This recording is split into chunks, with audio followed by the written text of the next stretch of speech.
Bonjour Gérard Biard. Bonjour. Merci d'être avec nous sur Europe 1. Vous nous l'avez amené, ce numéro 1179 de Charlie Hebdo, je l'ai dans les mains. Quand on l'ouvre, quasiment à chaque page, on a des dessins sur les terroristes, sur les attentats de Copenhague, sur Mahomet. Bref, Charlie ne renonce pas.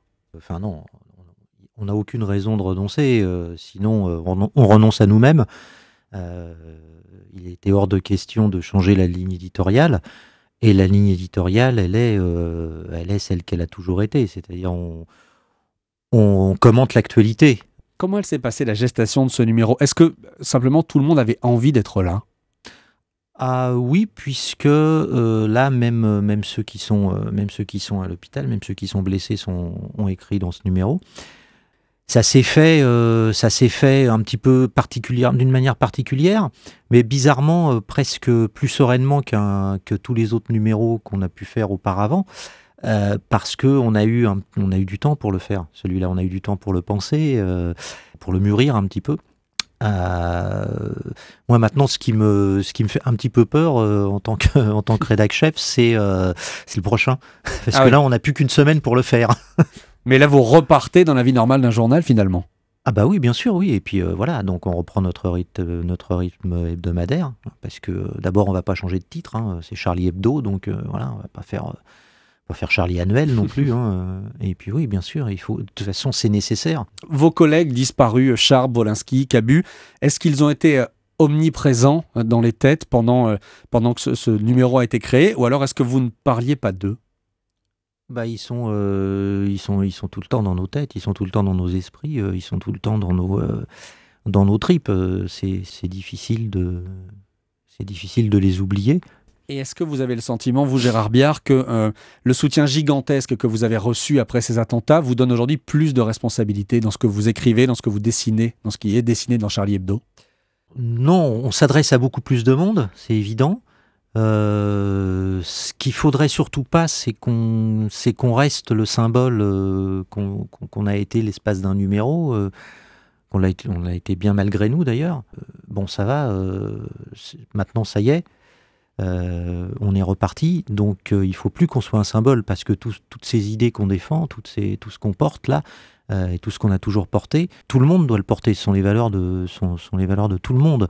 Donc il ne faut pas qu'on soit les seuls à les défendre, parce que sinon ce serait dramatique. Mais vous n'avez pas justement le sentiment parfois d'être seul quand on voit après les attentats de Copenhague, qu'on a reparlé de certains journaux danois qui avaient refusé de publier les dernières caricatures de Charlie. Voilà, vous ne vous sentez pas seul, vous ? On recommence non pas à se sentir seul, mais on recommence à réentendre, voilà, toujours les mêmes termes, la provocation, est-ce que vous n'êtes pas allé trop loin Encore une fois, comment on peut aller trop loin en exerçant un droit on n'est pas provocateur, on fait juste notre métier. Alors vous parlez de cette solitude. On a lu et entendu ces derniers jours que Charlie Hebdo avait du mal à recruter de nouveaux dessinateurs. Est-ce que c'est vrai ? Est-ce que vous faites peur aujourd'hui ? Non, ce qui est surtout difficile, c'est très compliqué d'être dessinateur de presse. Il faut être journaliste, il faut savoir dessiner évidemment. Il faut être cultivé, il faut être très cultivé, parce qu'on manie les talents manquent. Voilà, il faut sans cesse manier des références. Il en a fallu du temps pour faire des gens comme Wolinski, comme Cabu, et comme aujourd'hui Rhys. Luz, Catherine. Donc, on a reçu des cartons et des cartons de dessins. De candidatures qu'on va regarder, parce que là, vraiment, en toute honnêteté, on n'a pas du tout eu le temps. On espère que plein d'autres vont venir. Je ne pense pas que les gens aient peur de venir à Charlie Hebdo. C'est simplement que c'est un vrai métier, dessinateur de presse. Un mot de l'argent. Est-ce que vous confirmez que plus de...